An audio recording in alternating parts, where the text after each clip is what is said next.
Hello and welcome to Love as a Business Strategy, a podcast that brings humanity to the workplace. We're here to talk about business, but we want to tackle topics that most business leaders might shy away from. And we believe here that humanity and love should be at the center of every successful business. I'm your host, Jeff Ma. I'm joined today by my friend and co-host, Mohammed Anwar. Hey, Mo, how's it going? It's been good, Jeff. Awesome. And as you know, we're here to have conversations and hear stories with real businesses, real people, real stories. And today, our guest is the co-founder and CEO of Evolv Consulting, Eric Neef. In addition to his role at Evolv, he's also passionate about improving the gap in our American education system and closing the gender income inequality gap that also exists in corporate America. I'm really excited to talk about all those things. So it's a pleasure to have you here, Eric. How are you doing today? Doing well. It's good to be here. Thanks for having me. Awesome. Absolutely. And I don't know, I kind of consider like Mo, you're here today. I always have to give, because nowadays we do shows where I'm typically solo hosting, but today I've brought you in. Mo, why are you here today? Why are you joining me today? I'm here because of Eric. And, I had this amazing opportunity to meet Eric through LinkedIn, and we got in touch with each other. And I feel like since then, we've hit it off because we're so well aligned on the culture of love and the values that we aspire for our businesses and our team members and our customers that I'm incredibly excited to be here because I feel like Eric is a living example of a leader who believes in culture of love and practices that in his organization. And I'm excited to have him share his story with us. Oh, Eric, those are some high expectations set for you today. How are you feeling about that? Well, thank you, Mohammed. It's good to be here. We've had this culture of love without not knowing what to call it, although the name of our company does spell love backwards. When I came across the book back in, I think it was December, and I read that and I thought, this is great. This book and these individuals I've got to know pretty well over the past few months are really able to put this into a format that can almost be a playbook for how we're running our business. And like Mohammed said, when we were able to connect via LinkedIn and email and build a relationship and get to know each other, it's great to be building our companies side by side and learning from each other as we go. Awesome. Absolutely. So, Eric, if you could start us off, I always like to start from a place of passion and purpose. Tell me about your passion. How did you get to that passion today? Sure. So there's a couple of things that we're passionate about. One is really just loving our team members, starting by calling them team members, not employees. Philosophy I learned a long time ago by reading something from Richard Branson, where if we love our team members, they in turn love our clients. So we start out thinking about things that way. But the real passion and inspiration for the business started out, at this point, it's probably 8 years ago when I was in a senior executive role at a different company, and I saw a female aspiring executive almost get passed over for a promotion due to being out on maternity leave and missing some objective criteria. I had previously written a big, hairy, audacious goal for myself that was to make a positive influence on the world by being in a position or authority, being in a position of power or authority where I could make material change. So when I was in that situation and I saw that happen, or almost happen, I should say, I thought, this is my purpose. This gives me an opportunity. And over the past years, that's evolved from just gender equality in pay to equity across the organization. And when I say that, the difference in example that I use is equality across the organization means, for example, if everyone needs to have a scissors to cut paper, everyone gets a pair of scissors. Equity means finding out if there's any left-handed people that need a left-handed scissors. So my passion became inclusion, which starts by getting people included across all different groups, not the 3 colleges that I and my co-founders went to where all the people look and sound like us. but to branch out into other universities to begin with. Creating an environment of equity where people have what they need to be successful in their jobs. Mohammed said the opportunity to see the office space we're building out. It includes an area for neurodiverse individuals. So that's just one example of a way we're doing things to create equity across the organization. And then diversity is just a measurement of how well we're doing on the first two. Yeah, I loved visiting Eric and seeing his office space. And when he introduced me to the neurodiverse section that they're envisioning, I was very, very much like impressed, inspired, and sold on the concept that, okay, this is for real. Like Eric is really taking this seriously and building an inclusive environment for all elements of diversity and people from all backgrounds. So I was very appreciative of that. Thank you. Eric, talk a little bit about your personal kind of journey here. So like what brought you, personally into this place that you now occupy today? Wow, that's a big question. Like life, upbringing, background. Yeah, any of that would be. I mean, I want to get to know you a little bit. I want to get to just pick your brain, get in there. Sure. So I grew up on the East Coast, and I went to a predominantly white Catholic affluent private college. So when I came out of college, I went into work in the Big Five consulting firm with a lot of those similar people from similar colleges, and pretty much spent the first, I'm going to say 10, 12 years of my career working between mid-Atlantic East Coast and Denver, Colorado, very non-diverse areas. And then I found myself almost 12 years ago moving to Dallas, Texas, which is a little bit more diverse as a place to work, but still not having the opportunity to be exposed to some of the things that have become a passion of mine. So I am very fortunate to have married a woman who knew a lot of these things and doesn't impose those things all at once on other people. But she and I have grown together over the past almost 12 years. We're raising 3 beautiful children that are 9, 7, and 5. And as I started raising them when they were 2 or 3, and I watched my children not see things until they were getting to the 6, 7, 8 years that they were being told by other children. And I specifically recall being at a daddy-daughter camp out, and my daughter was describing one of her good friends, and she has very dark skin, and that wasn't a deciding factor. My daughter was describing her shirt and her speed, and I thought that was it really caught my attention about, I think it was 4 years ago. I think she was 5, maybe 6, and I thought that's a beautiful thing, that my daughter's being raised in a way that she has no inherent blind spots, and how can we apply that to the workforce and our lives and extend it outside of just what we do in our day and our work. So yeah, that's kind of the background and who I am. I know that you also do a lot of work and have a lot of passion around gender equality in the workplace. How did that come about in your life, or what presented that passion for you? Yeah, so that was a story I alluded to earlier, but my business partner and co-founder and I were in a promotion review meeting, and one of the top performers by subjective criteria was almost passed over because she missed some objective criteria. She just happened to be out for 3 months on maternity leave. And when I saw that almost happen, and it was my business partner that noticed it and spoke up, and she ended up getting the promotion, and that was great. But I realized if he hadn't have spoken up, how much more often would this have happened? And when we started the company, we agreed we were going to pay across gender lines with equally based on capability and skill set.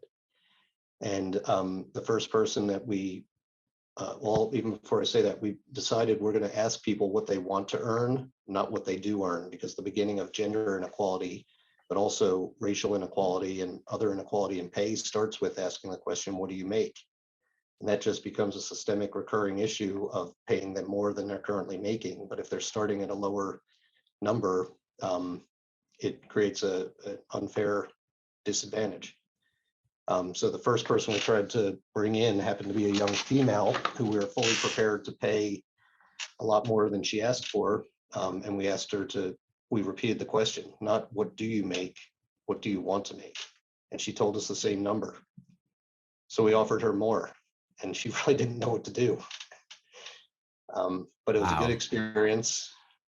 It was a Cool. good experience, and one we've repeated numerous times. And I don't keep track. We do have someone that keeps track of how often we do that, because we do want to be able, when we get bigger, to be able to report on things like how we've bridged that gap. But I want it to continue to be genuine and not done as a way to, it's not for marketing or anything like that. Awesome. Well, now that we got to know you a little better, I want to bring it over to Evolv. And I think, while we're in different businesses, I like as Mo mentioned at the front, there's a lot of similarities in the types of things we're trying to do in the workplace. And so I have a lot of just curiosity around that journey, trying to bring culture to the forefront, trying to make sure culture it's tricky, right? It's not easy. And so I'm curious, what are some of the, high level to start ways that you practice and adopt and kind of apply culture within the walls of Evolv? So what are some of the intentional things you've been doing? Yeah, it's that's a very interesting topic to me, because I didn't realize the paradox in this statement. I realize the paradox now. I did not realize it when I used to say this, but I've never been a fan of forced fun or forced culture. So I was very passionate in the beginning of starting the company of not creating the culture, but letting the culture evolve from the people we hire. And then we probably about a year ago hired a really smart Ivy League guy who came in and wrote us a Glassdoor review that said this is a really unique hiring approach. They say they don't create the culture, they let the team members create the culture for the company, but they have a very ambiguous way of interviewing and hiring, such that I didn't know if I was getting a call to get an offer or to be told I didn't make the cut. And I can't articulate as well as he did, but his background in education caused him to write this really interesting paradoxical review. And it was a very positive review of how we screen for things that we don't have written down on paper that have led to people that are fun. I've heard recently, the past month, which I love hearing, but we're not telling people to do it, that everyone's smiling all the time, which just makes me happy. I guess we probably subconsciously look, are people friendly on Zoom when we interview them? Now they're starting to come back into the office, but for the past 2 years. The other one I continue to hear is that people are genuinely nice. I'm really excited about that, but it is a paradox, because what we set out to do is evaluate people almost kind of like you did with the question you asked. We try to get to know people and their character first, and then their capability and skill set second. We feel like we can train and teach skill sets, but we can't really train people or teach people to not be self-serving or mean to each other. That's something that's pretty bred into us throughout our childhood and upbringing. So Eric, I have a question for you, just to challenge you a little bit. Do you think it's because you've hired people who smile a lot, or is it your environment that makes them smile a lot? I don't know. This is new to me since I last saw you or talked to you. It's a chicken and the egg. Do a few of us smile, and that led to people smiling. But I mean, if I walk down the hall now, ever since it's been pointed out to me the last month or 6 weeks, I do notice people are smiling, and I'm smiling back. So it matters. I mean, I don't come in here, our company is like any other company. It has difficult days, it has stressful days, but it's like a team. I don't call it a family, because we don't get, if family members are mean, you don't cut them out of the family, or most people don't. But I just told this story today. We're very intentional about our core values, and one of them is teamwork and collaboration. I didn't watch Squid Games, but I heard about a very interesting analogy there. I usually tell the story, since we live in Dallas, about A-Rod getting traded as the best shortstop to the Yankees, who also had Derek Jeter, and he became a third baseman. our core values, teamwork and collaboration. You can be a team pulling in the same direction, but if you're not all collaborating, it really doesn't work. I'm going to throw it out there. I think it has a lot to do with the leadership, right? Because having met the leaders at your organization, Eric, you're one that makes everybody feel welcome. And all your staff, your team members, your guests, and including, when we showed up, we were met with, at the hotel with a gift basket, and we were never anticipating that. And you made us feel home, like it was home. You made us feel comfortable. We came into your office. You gave me a hug. And I saw that extend to all your other team members as well. And so I'd have to say, whether you want to believe it or not, I think your leadership and you personally as the CEO of the company has a lot to do with the culture of the company. So I want to give you that credit. And from my observation as a third party and as a visitor who was embraced inside of your organization, just having that short visit, I can naturally see why people are smiling and they're happy. And I think recruiting is definitely an aspect that you guys are doing a great job, but I think you're also doing an amazing job setting the tone as the top CEO of the company. And I want to give you that credit and kudos to you. Well, thank you. I appreciate that. We got that idea from your book, and in particular, our team all read your book when they heard you were coming, not just the people that you were meeting with. And it was actually Aubrey who said, we should do this. It's a good idea. Give a gift basket, a gift bag. And I'm glad that made a big impact, and I'm glad our team takes things like this seriously. And hopefully I'm practicing one of our other core values, which is humility. We don't want to be taking credit for the things that, we didn't invent this stuff. So thank you, though. I appreciate the compliment. No worries. I was going to ask you, this concept of love and love as a business strategy, or the culture of love, which you were naturally practicing in your organization. And now that you put a label to it, how is it being received by your team, your customers, or have you seen reactions because you talk about it more openly, or what's been your experience, Eric? I think I laugh because my personal experience is after having your book at my disposal, it gives some validity to what we were setting out to do and what I've said. I'm not going to lie, in the beginning, I got some criticism that this was too soft and mushy of an approach. And I don't know if this will come across or if it's a mirror image, but I'll hold up a card with our business name on it and show when I started and came up with the name, and it's love spelled backwards. I distinctly remember a conversation that's goofy, that's corny. Goofy was the term that was used. So I dialed it back for a little bit until I still told everyone on the interviews, but I didn't make it core to who we were. So I think now, especially after your visit and people getting the book, I don't know if you know this, but we give the book to everyone on their first day when they start. They get 2 books now. Cool. Yours and one that we've been giving all along.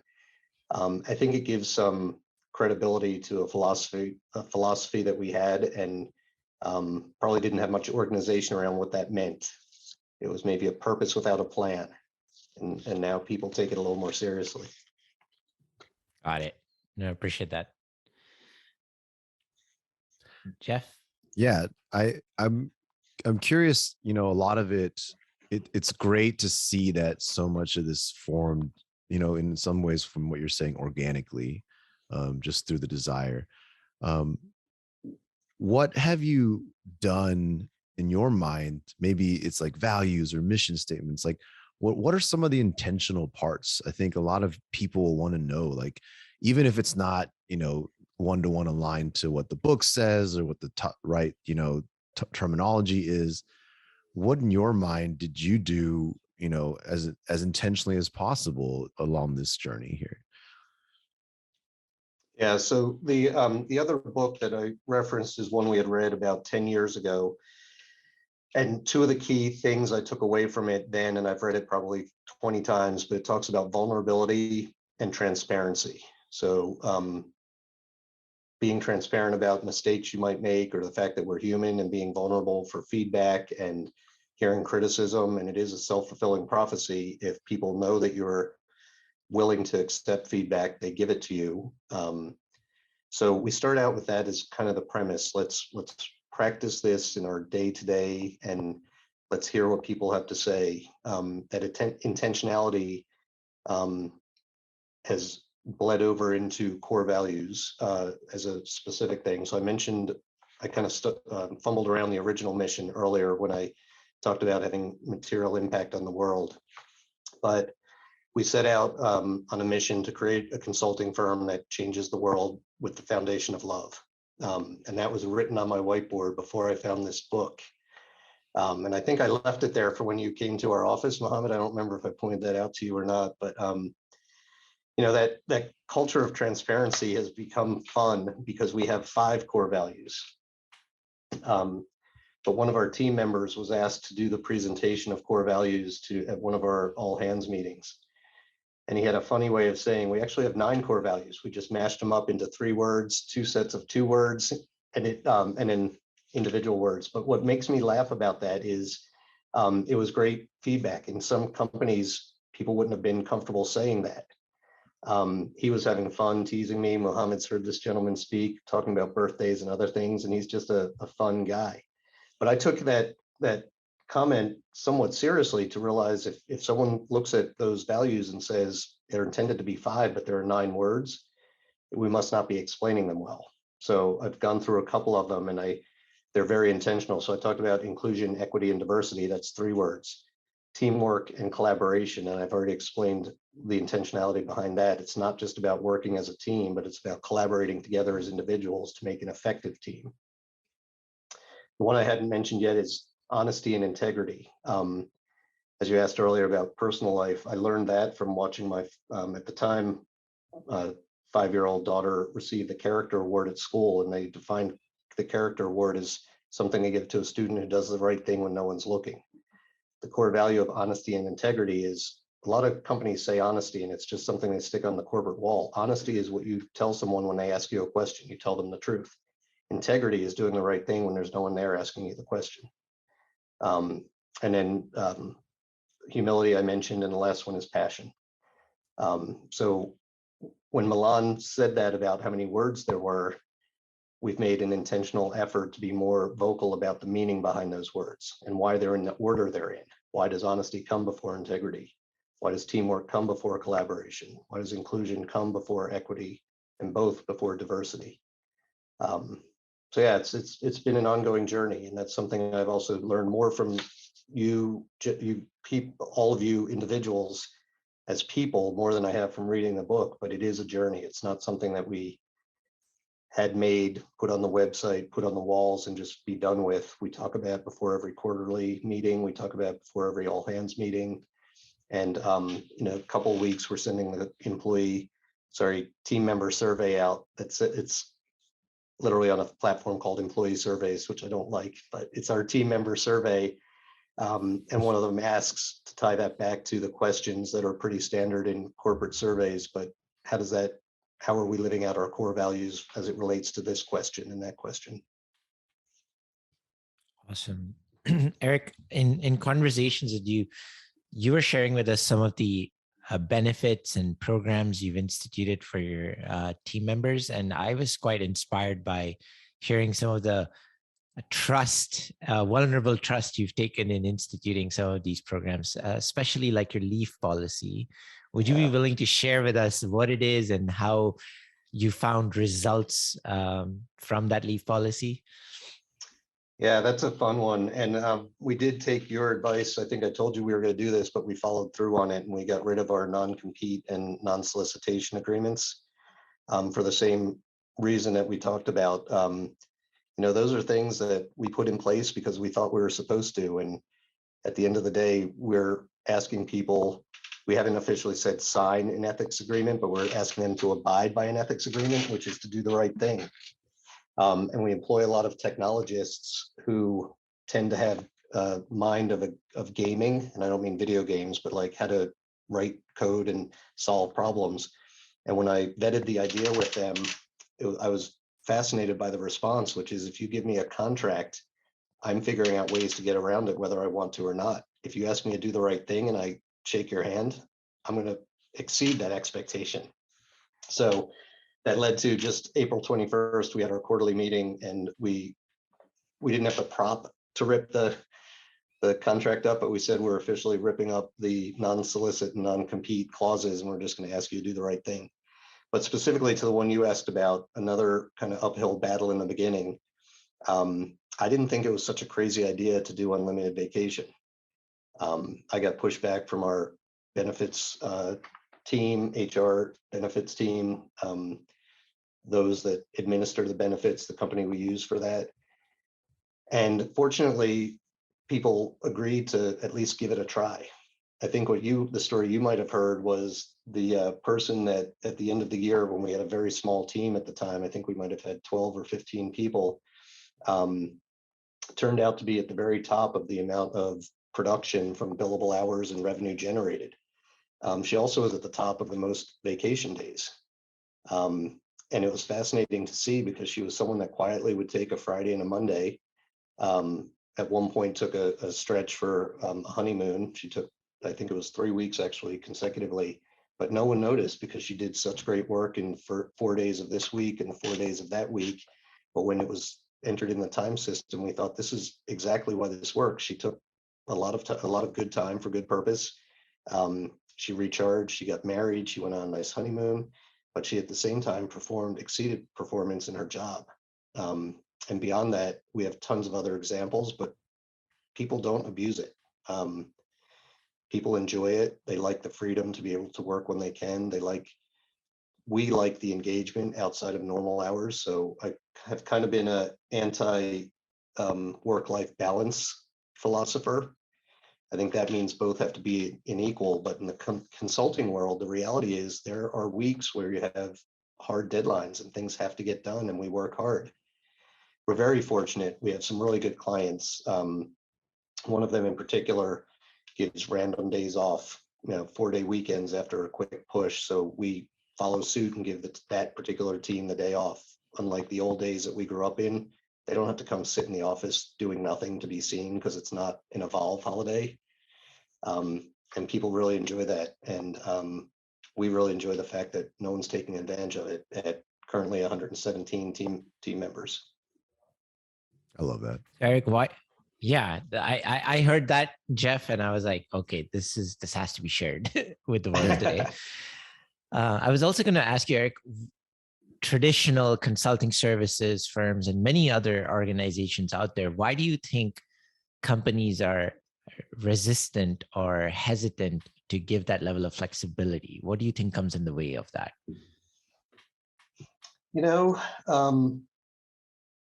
I think at a high level, some of the pushback that I got stemmed from a lack of inherent trust, which would be contrary to the core,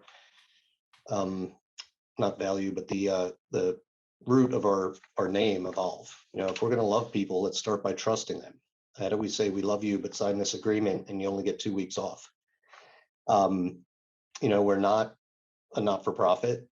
We will one day, I'm sure, have to have the hard conversation with unlimited PTO doesn't mean you come to work and go away for 3 months or 6 months, and we did have to spend a lot of time and money with all the legal implications of maternity, paternity leave, military leave. So there are some guardrails and guidelines to make sure everything is legal, compliant, and fair. But I think we just took an opposite approach of let's start with love and trust and build back into the guardrails and the requirements. And I think, I guess at a simplistic level, most companies must start with, here are the guidelines and guardrails, and let's just put that in place for everyone across the board. Awesome. No, thank you for sharing that. Appreciate it. We're trying something new here. We're trying a 4-day work week at Softway, and we've been experimenting over the last 2 months, taking alternate Fridays off, and then consecutive Fridays off. And now this month we're doing 2 Fridays off and 2 no meeting Fridays, just so that we can see the learnings. And then we're hoping to institute a 4-day work week policy at Softway as a result. And so far, we're having a lot of learnings. We're recognizing where we can do better and how we need to change our mindsets around a 4-day work week. But taking inspiration from you and how you instituted the unlimited leave, you're like, okay, let's do it. Let's try the 4-day work week. So we'll let you know how it goes. Yeah, So I'd love to hear how that goes. There's structure. I can even feel myself moving in my chair that I don't relate to in terms of the one day here that doesn't. I'm anxious to see the results. That's really neat to hear how it goes. Yes. I think it's a great effort, guys, in terms of doing something for your team that way. I've heard about another company that tried that, and I am encouraging you to push forward and learn from and figure out what works. Because when I talked to the people at the company that tried it, they said there's no 4-day work week for those of us that do X and Y. Mm-hmm. So that's I'm a little excited and excitedly anxious to hear how it goes, because I'm sure it can be done. Yes. And I'm looking forward to it, because I think that would be great here too, especially for individuals that are not in a project at the moment that they need to get done. I'm sure we have people coming in on Fridays that would rather be fishing or something. Totally. So yeah, we'll keep you posted on how the results come across for sure. Absolutely. Thank you, Eric. I'm gonna be honest. My favorite type of these episodes is when we get to not talk about the theory, but hear about it in practice. So I really, really appreciate you being here today and sharing a glimpse into Evolv and the ways that love has kind of shown up there. So thank you so much for being here today. It's my pleasure. Thank you for having me, guys. It's I can't tell you how much that book impacted us in a positive way, and it really just accentuated a lot of the things that we had talked about and didn't know how to put into practice in some cases. And I'll be honest, I didn't didn't notice it was a X's and O's, like a football play, and how it tied to the University of Houston game, until I'm sitting there looking at it's on my credenza behind me, and I was talking about, I used the word playbook and someone pointed to it, and I thought, yes, I've been looking at this now for 3 months and I never connected the dots to the football game. The love is a business strategy, and it's actually the X's and O's. So it's great. We really appreciate what it's doing for us and our company and our business. No, thank you so much. Yes, and you got it. That was intentional for sure. It took me a little while, but glad you got it. Yeah. All right. So to our listeners, thank you again. Thank you so much for joining. And well, we've been talking about the book, but I'm always going to pitch it one more time at the end of the show. Check out the book if you haven't already. At your local not local, but your online retailers, you should have it. Amazon especially. Leave us a review if you like the book. Eric, have you dropped a review on Amazon yet? I have not, but I will. There we go. I put you on the spot. You're now on a podcast saying you will do so. So I'll be looking out for that review. And I'll give it to Aubrey to make sure it gets done, to make sure I get it done. No, I'll hop on there as soon as we hang up, and I'll make sure to do that. I trapped you on a show, a live show. Now hey, it's all good. It's all good. You guys deserve it. Thank you. And everybody, thank you so much. We put out a new episode every week, so please subscribe, tell a friend. And with that, thank you, Mo, for joining as well today. And we'll see everybody next week.